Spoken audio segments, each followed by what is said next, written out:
అలాగే చిట్టూరు శివారెడ్డి గారి ఆధ్వర్యంలో ఈ యొక్క స్వామివారి యొక్క దేవస్థానం నిర్మాణం జరిగింది.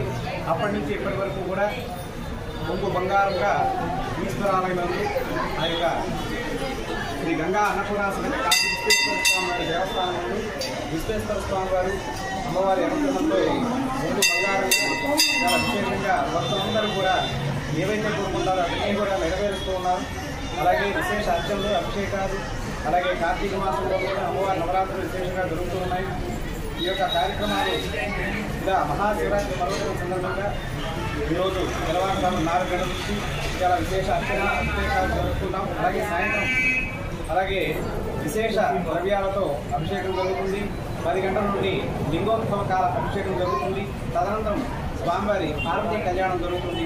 కావున దేవస్థానం పశ్చిమముఖ శివాలయం దక్షిణ భారతదేశంలో రెండవది, మొదటిది శ్రీకాళహస్తి అయితే రెండవది ఈ యొక్క ఈశ్వరాలయము.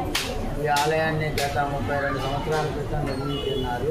ఈ ఆలయంలో ప్రతి సంవత్సరము మహాశివరాత్రి ఉత్సవాలు, దసరా నవరాత్రులు బాగా జరుగుతాయి. మహాశివరాత్రి రోజున స్వామివారికి విశేష అభిషేకాలు, విశేష అలంకారాలు ఉంటాయి. రాత్రి 9 గంటలకు లింగోద్భోగాల అభిషేకం స్టార్ట్ అయ్యి అర్ధరాత్రి 1 గంటల నుంచి మహాశివరాత్రి సందర్భంగా శాంతి కళ్యాణ మహోత్సవం జరుగుతుంది. ఈ యొక్క దేవస్థానంలో ఎవరైనా మొక్కున్న 41 రోజులు వాళ్ళ యొక్క పనులన్నీ పూర్తయి కోరికలన్నీ తీరి ఈసారి మాత్రం స్వామి 41 రోజుల్లో క్యాంపింగ్ పడిపోతుంది. కనుక ఒక్కసారి దర్శనం చేసుకొని నమస్కారం చేసుకొని వెళ్తే ఈసారి శక్తి అయిన వాళ్ళు కూడా వచ్చి దర్శనం చేసుకొని వెళ్ళిన వాళ్ళు ఎంతమంది బాగా వెళ్ళిన వాళ్ళు మాకు చాలామంది చెప్తూ ఉంటారు తల్లిదండ్రులు.